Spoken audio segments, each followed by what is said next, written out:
Hello. आप लोगों ने एक कहानी ज़रूर सुनी होगी, एकलव्य और अर्जुन। इन दोनों के नाम ज़रूरी आपने सुने होंगे। चलो इन लोगों के बारे में हम वो कहानी बता देते हैं आपको, एक बार रिपीट करते हैं। एक बार क्या होता है, गुरु द्रोणाचार्य और अर्जुन को शिक्षा देते हैं। तो शिक्षा देने के लिए उसी समय एकलव्य जाता है, तो एकलव्य को मना कर देते हैं गुरु द्रोणाचार्य कि हम आपको शिक्षा नहीं दे पाएंगे। तो एकलव्य क्या करता है, एकलव्य वहाँ पे जाके एक पेड़ के पीछे जाके मतलब देख देख के दूर से ही शिक्षा प्राप्त कर लेता है। बाद में क्या कहते हैं, गुरु द्रोणाचार्य को ये बात पता चल जाती है और गुरु द्रोणाचार्य एकलव्य से दक्षिणा में वो हाथ का अंगूठा मांग लेते हैं, जिससे कि वो धनुष नहीं चला पाएगा और अर्जुन हमेशा ही धनुधर कहा जाए इसलिए। अब ये तो हो गया अर्जुन और एकलव्य की कथा। अब इसके पीछे का क्या आपने कभी ये सोचा है कि कैसे करके कि मतलब एकलव्य अर्जुन से भी अच्छा सर्वश्रेष्ठ धनुर्धर बन गया था? कैसे, क्या आप जानते हैं इस बात को?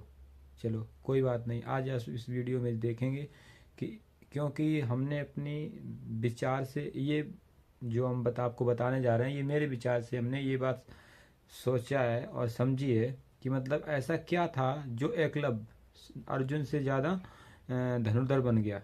क्यों?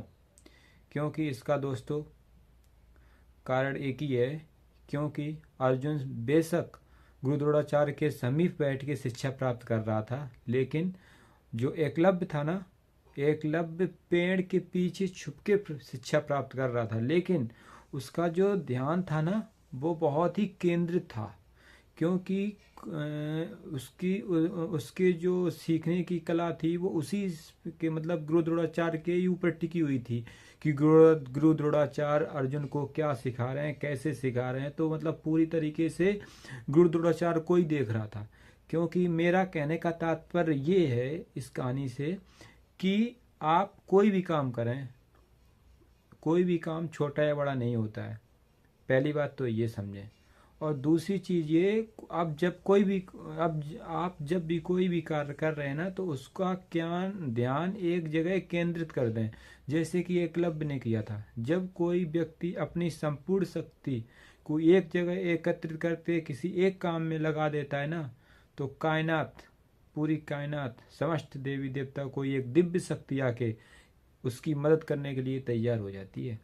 क्योंकि ऐसा मेरा मानना है, क्योंकि ऐसा करके मेरे साथ भी हुआ है। क्योंकि मेरी भी, हम भी एक दुकानदारी हैं। मेरा भी सब्जी और फल और पनीर, ये डेयरी प्रोडक्ट का ये सामान है, ये हम सेल करते हैं। तो मेरा कहने का ये है, आप कोई भी कार्य करें, उस कार्य को पूरी इच्छा लगन के साथ करें, तो उस कार्य में सफलता 100% मिलेगी। क्योंकि ऐसा विधि का विधान है, जो व्यक्ति कर्म करेगा उसको उसका फल जरूर मिलेगा। ये था। क्योंकि इसी तरीके से एकलव्य ने अपना ध्यान, संपूर्ण ध्यान एक जगह केंद्रित करके देखने मात्र से सारी शिक्षा प्राप्त कर ली थी।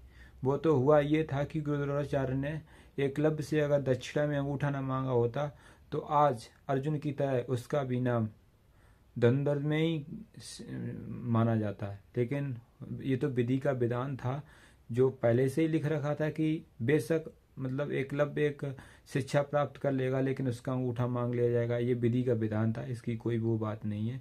लेकिन बात मेरी कहने का तात्पर्य ये है कि जो मतलब था कि उसने शिक्षा प्राप्त कैसे कर ली थी दूर रह के भी, उस बात का तात्पर्य यही है कि उसने अपना संपूर्ण ध्यान एक जगह ही केंद्रित कर दिया था। उसका मेन कारण ये था।